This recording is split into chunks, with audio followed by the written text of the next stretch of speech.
Okay, so in the previous video we introduced the idea of a data transformation and we talked about the three different transformations that we would be looking at. So the squared transformation or the quadratic transformation, which we'll look at today, the logarithmic transformation and the reciprocal transformation. So we talked about the fact that we can apply each of these transformations to either the x variable or the y variable. Now the key thing to understand with the quadratic transformation is that it has an effect of stretching rather than compressing, which is what the other two do.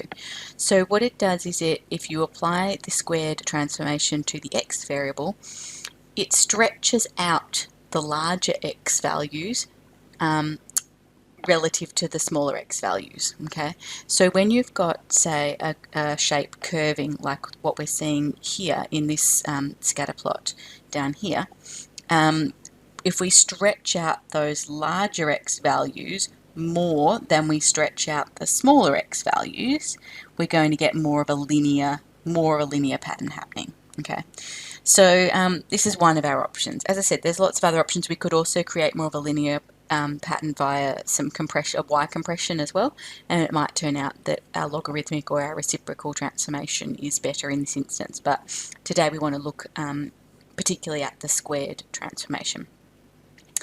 Okay, so I'm going to talk through this first example. I've already entered this data set in my CAS over here, so to save me typing it in, so I can talk through what's happening here. So as I said, y versus x squared transformation, so we leave the y variable as it is, we square the x values, and then we look at what does the data look like there. Is it fairly linear? Can we therefore apply a least squares regression line to that? Okay, so as I said, it spreads out the high x values relative to low x values and leaves the y values unchanged. Okay, so if we have this particular data set and we have a look at its scatter plot. Okay, so I've got that pictured there. I've already also plotted that on my CAD, so we can see it over here on the CAD screen. It's clearly non-linear, okay? It looks non-linear just looking at the data. We could also have a look at the residual plot in order to see whether or not it's non-linear. And I've drawn the screenshot of the residual plot in your notes there, but let's have a little look at that. Let's just also use this as an opportunity to recap how you look at the residual plot on your CAS. And one of the key things to understand is that you cannot look at the residual plot until you have plotted the least squares regression line. There aren't any residuals if there isn't a least squares regression line. So in your data window, so here where I've got my scatter plot, I'm going to go to menu and I'm going to go to analyze, number 6 for regression. So 4 for analyze, 6 for regression, and show linear a plus bx, so number 2. And that's going to draw the least squares regression line on the screen. Now, one thing you'll notice here is my CAS is set up so that when I get my CAS to do the least squares regression line on the scatter plot, it also shows me r squared. If your CAS isn't showing you r squared when you do that, you need to just change one setting, and once you've done it once, you won't need to do it again. Let me see if I can remember how to do this while I'm at it. So menu, I think number 6 for settings, and then you need to make sure that that little tick box next to diagnostics is ticked. Okay, once ticked, if it isn't, tick it, press OK, and then you should be able to see r squared on your screen. And you won't need to do that again, it'll stay set as that unless you reset your CAS. Okay, so we've got our least squares regression line and our value of r squared. And those are noted here in your notes. When the linear regression is performed, the correlation coefficient is 0.87. Okay, we can't see that from here, but we can see the coefficient of determination here is 0.76 to 2 decimal places. And the least squares regression line is negative 78.7, correct, plus 28.7x. Okay, so 3 significant figures there. So that matches what we're seeing. Let's have a look at the residual plot on the screen as well. So once we've done the least squares regression, again menu, 4 for analyze, 7 for residuals, and 2 for show residual plot. And then we can see the residual plot. So we're seeing a clear pattern in the residual plot, that clear curve pattern where the data starts with positive residuals, then dips down to negative residuals, and then comes back up to positive residuals. And that's because that's exactly what's happening with the actual data relative to the least squares regression line. So everything about this, even though that's a relatively strong coefficient of determination and a relatively strong correlation coefficient, everything about this suggests that a linear model wasn't the best model. and we could probably get a even better fit by transforming the data first. Okay, so what we're going to do is we're going to attempt to linearize the data. So we're going to attempt to transform the data so it fits more of a straight line by performing an x squared transformation. That is performing a squared transformation to the x variable. So what this means is that we will plot values of x squared against values of y. So our x-axis now becomes x squared values, not x values. Okay. So what this requires us to do is quite literally square each of the x values. Okay. So up here, my original data set, x was equal to 1. 1 squared is 1. When x equals 2, 2 squared is 4. When x equals 3, 3 squared is 9. Okay. So we're literally squaring each of the x values and now looking at this data set. Now this is really easy to do with our CAS, and we'll go through a few more examples after this, so I'll go through this one a bit quickly. So if I go, my data's on the first tab, so if I press Control left to tab over to the other tab where the data is, here's my x variable and my y variable. Now you'll notice also that I haven't called the columns x and y. I want you to really avoid doing that. I've called it x var for x variable and y var for y variable. Even if you just call it xv and yv, fine. Just use more than one letter, okay? There's a column in this spreadsheet that's already called x. You're going to create potentially circular confusion. There'd be an issue if you don't start a new document in a few weeks' time and you're trying to solve an equation for x and your CAS thinks x is a list of data. It's a really dangerous CAS practice to call a list of data x, okay? So call it x var or xv or whatever you want, okay? In problems where it's actually got meaning, call it, you know, cost or whatever it might be, temp, whatever. Give it a name that's more than one letter. Okay, so I've got my x variable and my y variable, my data in there. I want to now create a column of data that is x variable squared, okay? So I'm going to go over into column C, and I'm going to say x, and I don't need to write x variable because I'm going to use other words here. Oh, sorry, I didn't mean that. I was trying to do the underscore, which is much easier on my keyboard. Where is it here? Okay, there is an underscore there, but it's quite fiddly to get to, so it's in that button next to the G. I just write it as one word. So let's just call this x squared. Sorry, the non-QWERTY keyboard's a bit slow. Okay, x squared. Alright, so then I don't need to manually do it. It's a spreadsheet. I can use formulas. I can get it to do that for me. So you'll see in the the titles happen in the top row. The next row underneath that, there's an equal sign at the end here. This is where we can put a formula to define what's happening in this column. So I'm going to start by typing in this grey box here. I'm going to type equals first. Okay, and it's automatically coming up with, okay, you want x squared, so this column to be equal to what? And we want it to be equal to our x variable squared.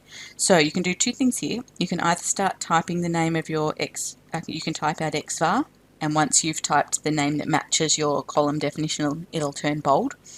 The other thing you can do is press the variable button next to the delete up the top here, above the number 9. Press the variable button and you'll get a list of variables. Now, because I've done a regression, which I did when I plotted the regression line on the scatterplot, I've got all these variables that I didn't define that were created for me when I did the regression. Okay, so it can get a bit messy, but all your defined variables should also be listed here, so you could also choose your variable from there. Okay, so I want this column, so all I've done is type equals, and then the variable name, and then I'm going to type squared. Okay, so this column, x squared, is equal to x variable, the data in the first column, squared. Press enter, and it will fill in my column for me. You should be able to check that. 1 squared, 2 squared, 3 squared, great. So now what we want to do is we want to go back to our scatter plot, and instead of plotting x on the horizontal axis, we now want to plot x squared on the horizontal axis. So control across to go back over here. I'm going to get rid of that residual plot first, just so we've got some space.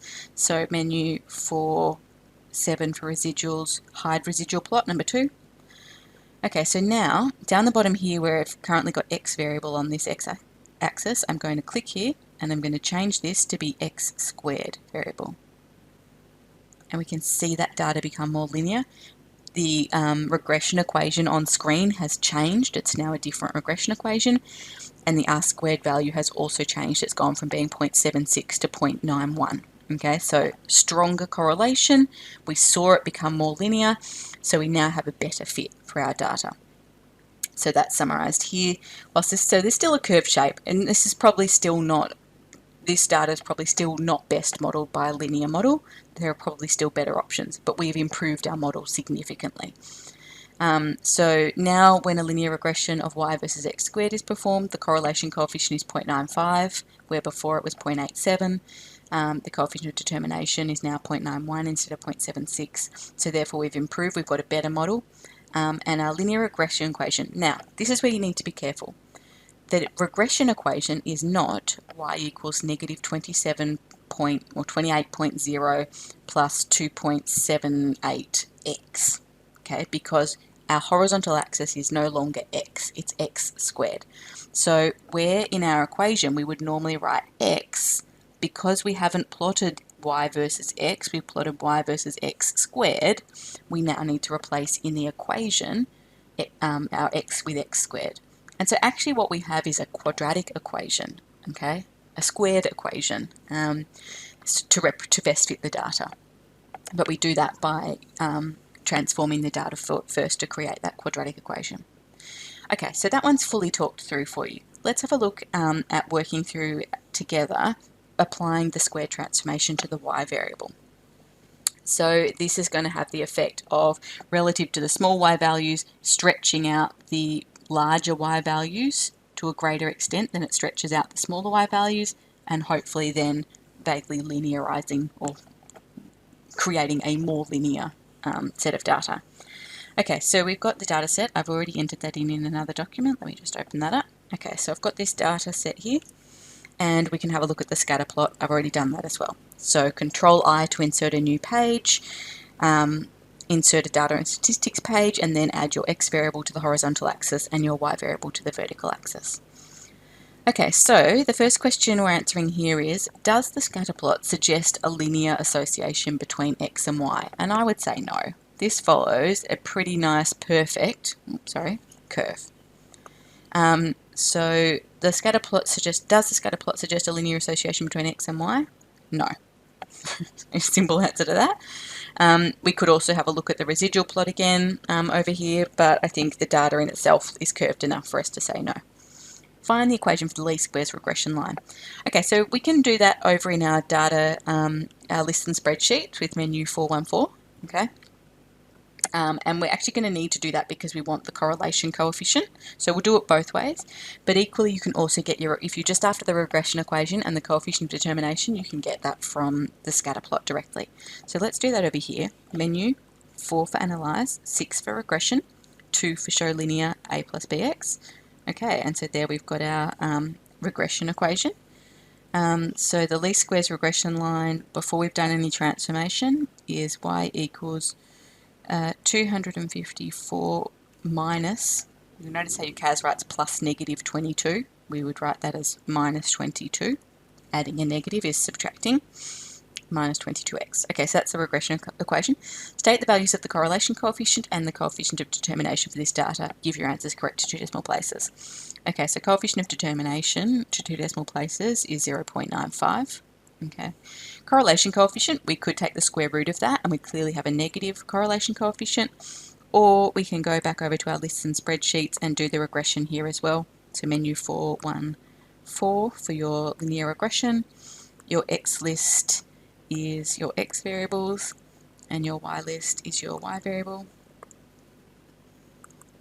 And check that it's going to go, no, we need that to go in column C because we've already got data in column B. Press OK. Okay, there's my linear regression. That's also matching what I saw over the screen in terms of the A value is 254 and it's exactly 254. You can see when I click on the cell down in the bottom bar at the bottom, it shows me a fuller version of that number and it's exactly 254. This is exactly 22. Negative 22, sorry.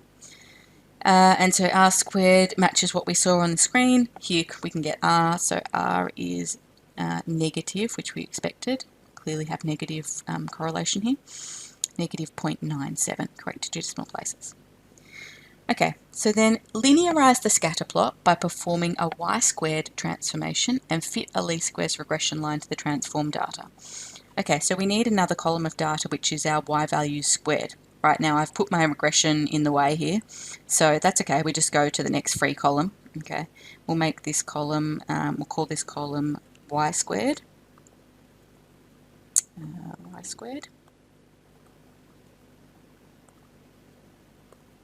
Okay, and up here we're going to write equals, and then we can press our variable button to get our y variable, or you can just type y var equals y variable squared.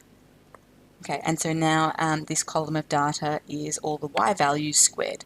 So in that first row, 208 squared must be 43,264. 202 squared must be 40,804.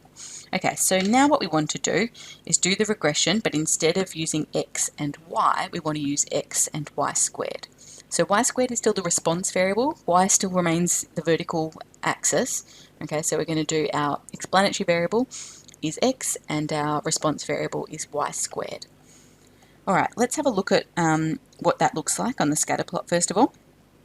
So we can tab across here, and now I'm going to change the y variable. So on the vertical axis, instead of being y variable, I'm going to click on that and I'm going to choose to make that y squared.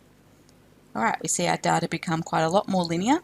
We see our a new regression equation here, and a new value of r squared. Give the regression equation for the transformed data, writing the coefficients correct to the nearest whole number. Okay, so we can do that here. Now this is where we need to be careful though, because it's not y equals nearest whole number. So what's that? 50982 is the nearest whole number, minus 5289x. Now this isn't correct, because this isn't an equation connecting x and y. This is an equation connecting x and y squared. So this needs to be y squared in place of y in the equation. And so that is my regression equation. State the values of the correlation coefficient and the coefficient of determination for the transformed data, giving your answers correct to 2 decimal places. Okay, I can see my coefficient of determination here on my screen. R squared equals 0.99 to 2 decimal places, so an improvement. It certainly was strong initially, but it's better now.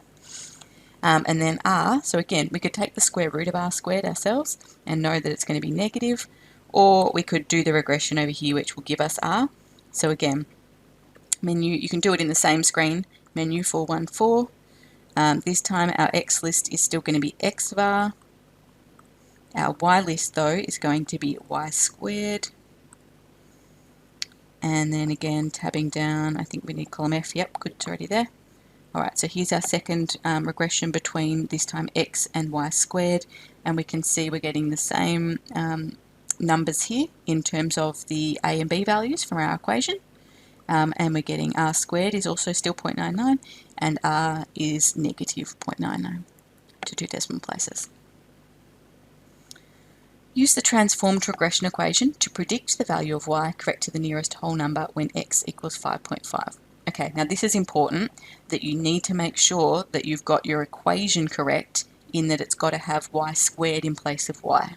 Okay, so now our equation is y squared equals 50982 minus 5289, and we want to know when x is 5.5. So we're substituting 5.5 in place of x in the equation. And now we need to solve for y, not forgetting that we have y squared on the left-hand side.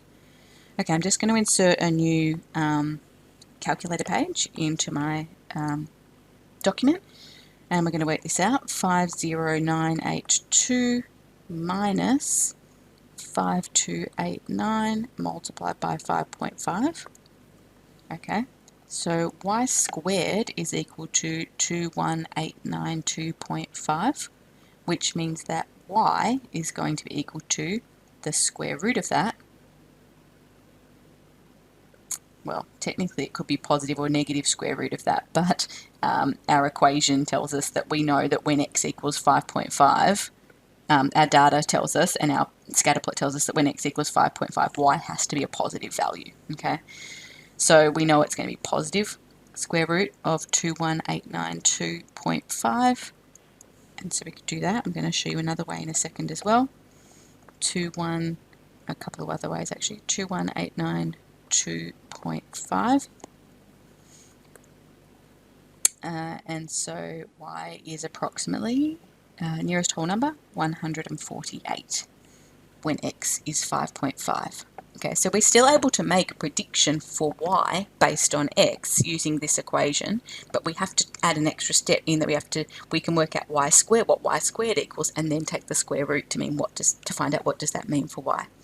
Now the other thing, if you're not that confident with that equation solving, and this will become more important when we look at the log and reciprocal transformation, you get your CADs to solve this equation if you don't know how to do that.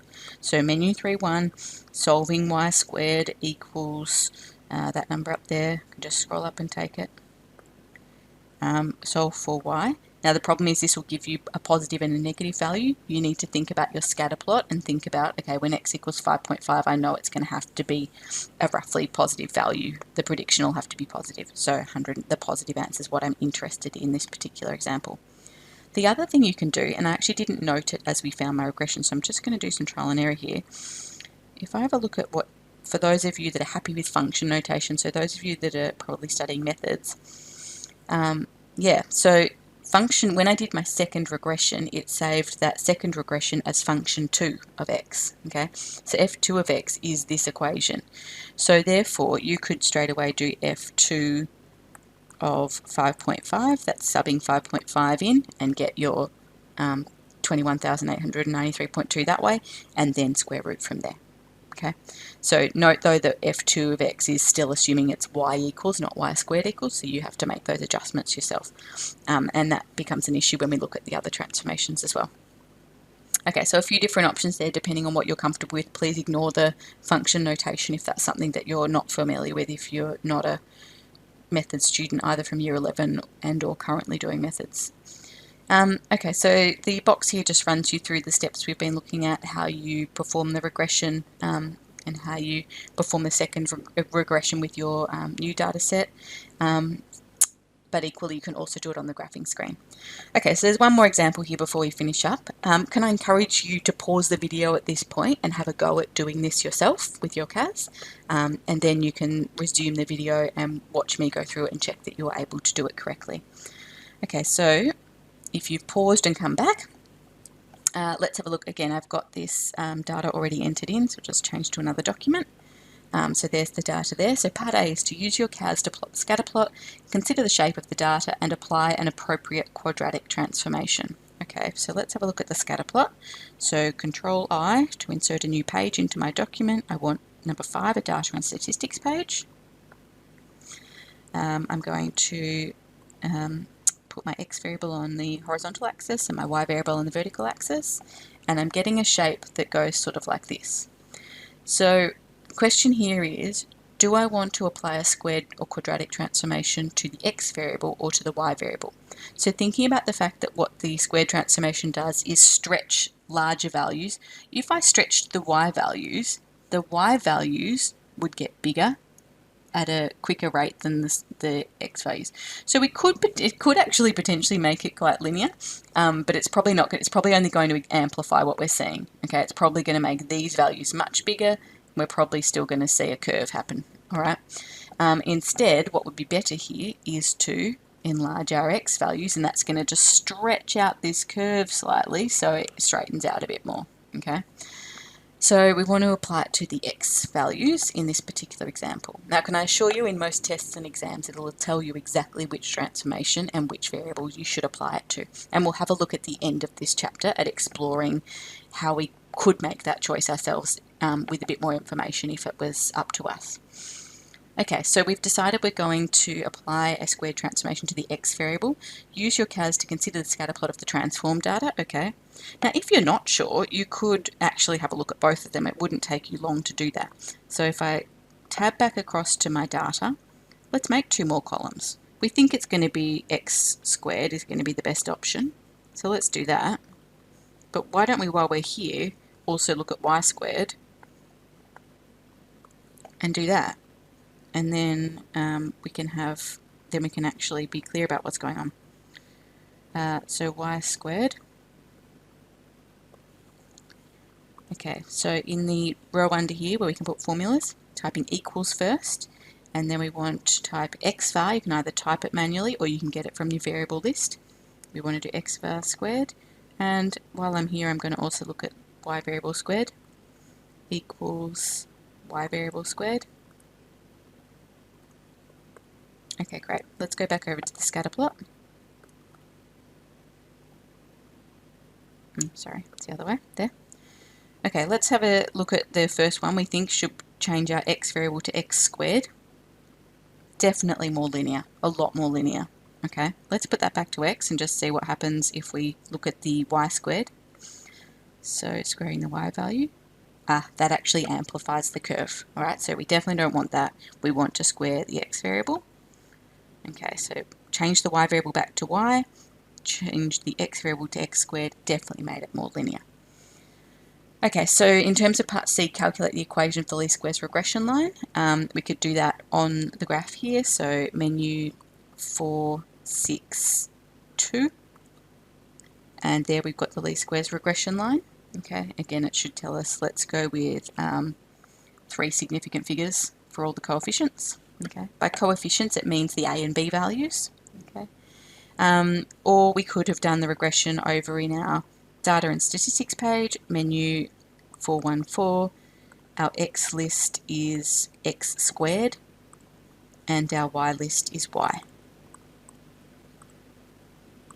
Okay, and then we get the regression here. Okay, either way we should have the same values. Let's check. Let's write it down from here. So we've got, now remembering it's not going to be, well, I'll just write the equation out and then we'll adjust it to fit the fact that it's transformed data. So A is negative 3 significant figures, negative 4.86,